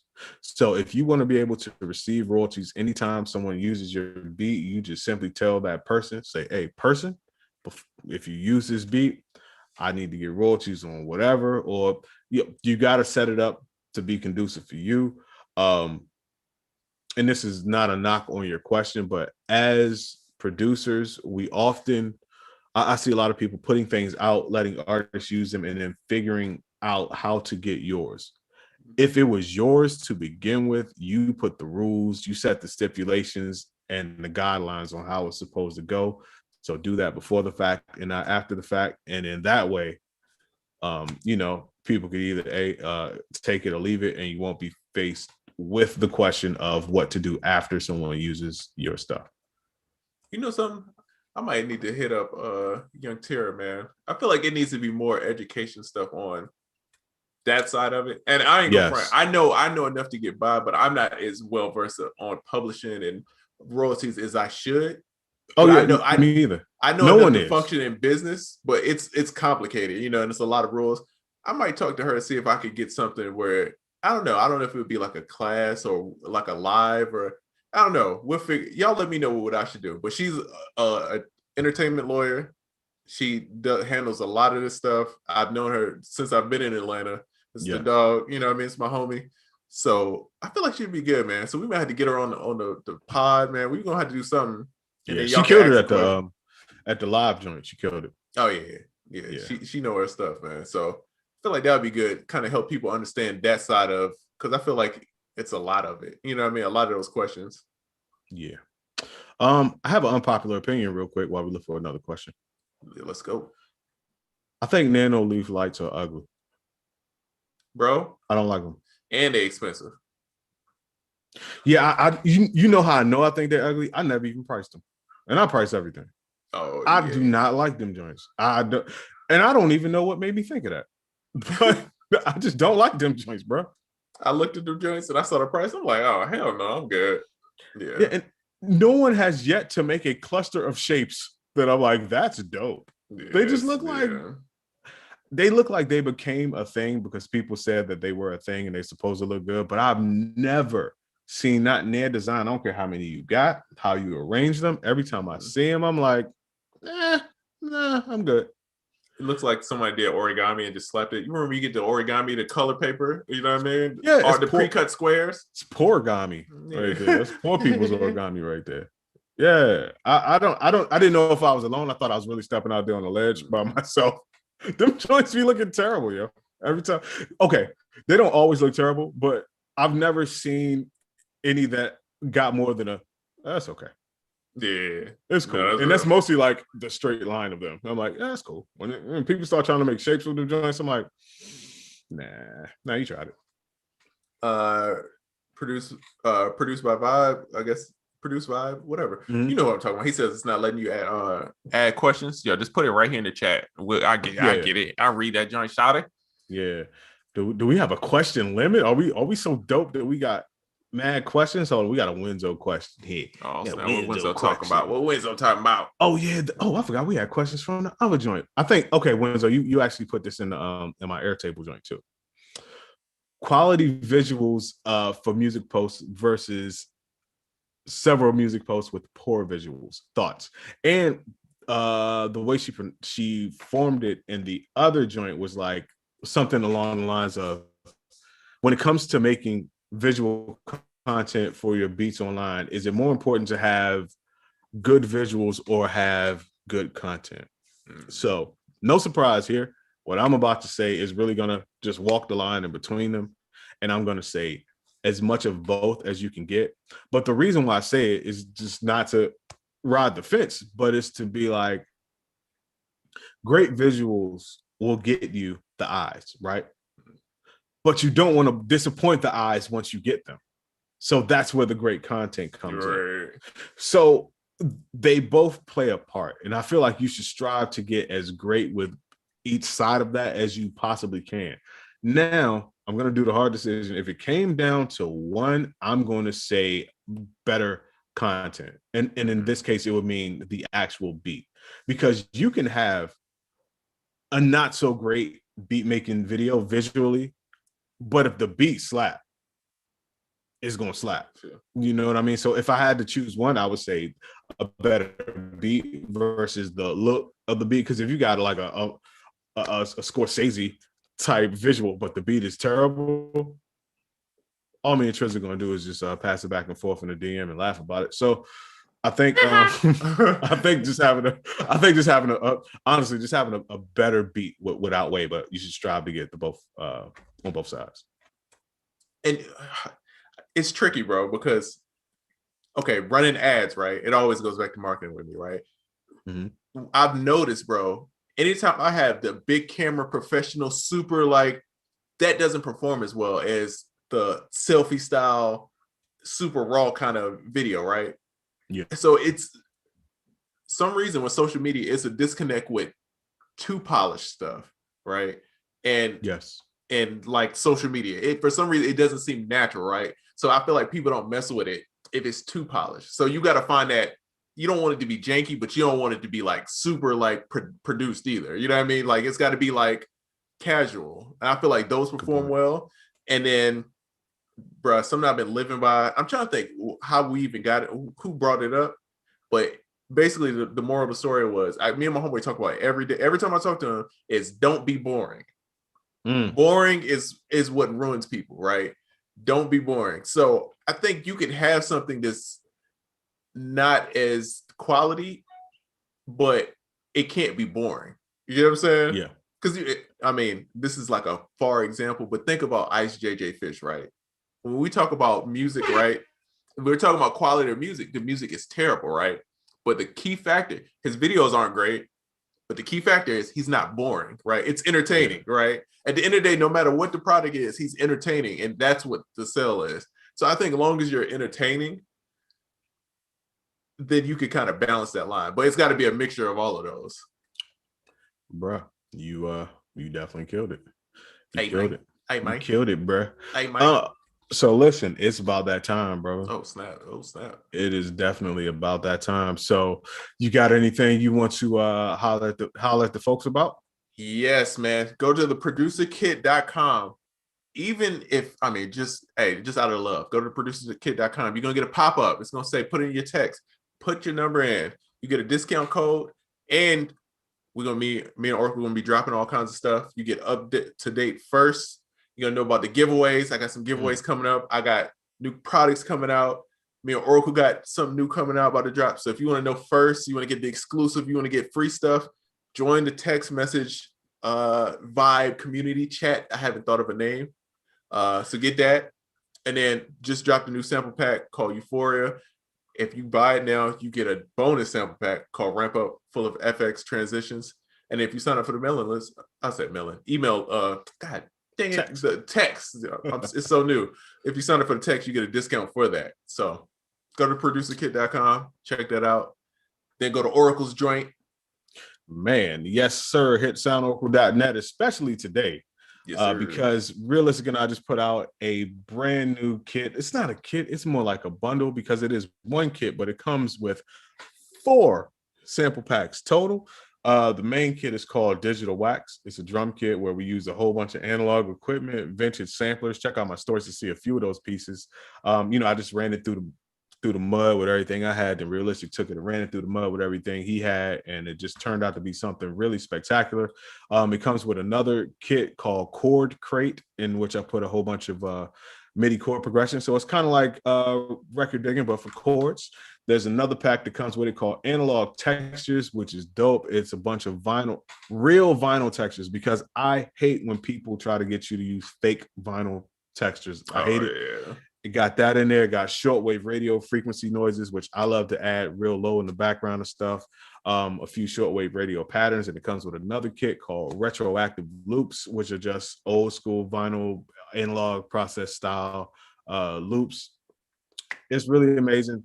Much like Trizza said, if you go to soundoracle.net right now, you'll get a pop-up for 10% off. You can get that new kit if you just subscribe to the new SMS joint. We're trying to do big things with this SMS marketing. So when you go to the sites, both of our sites, don't be scared to subscribe for that SMS marketing. We're going to treat you right, and you get exclusives to things way before other people do, and you get discounts. For instance, when Tristan and I drop what we're going to drop, you'll know about it first. When I drop that apparently legendary one-shot kit that's coming out, you'll know about that first. You know what I mean? So you want to get on those. But anyway, soundoracle.net, cop the new Digital Wax joint. Is going fire. Hit up the producerkit.com, cop that Euphoria, get that ramp up, get on both of those SMS lists. And go ham. Yeah, put them on your desk and ask some questions. Yes, sir. You know so listen, everybody, if we didn't get to your question, we will definitely get to you next week, because I know you'll be here, because we want to see you here. We appreciate every single one of y'all for showing up every week. Like I said, at the end of every show, if you really like this podcast and you think it's really gave you some value, tell a friend, post something about it, talk about it in your stories. however you got to do to get the word out. We're growing in numbers every week. I'm personally very proud of this. Yes, sir. A lot of big wigs are hitting us up, asking about your questions and raising topics in the producer community that you guys want to talk about every week. So I think we're really leading the charge and doing something great as a movement. So let's keep it up. Anyway, it's been another episode of Unquantized Podcast, and we'll catch you next week.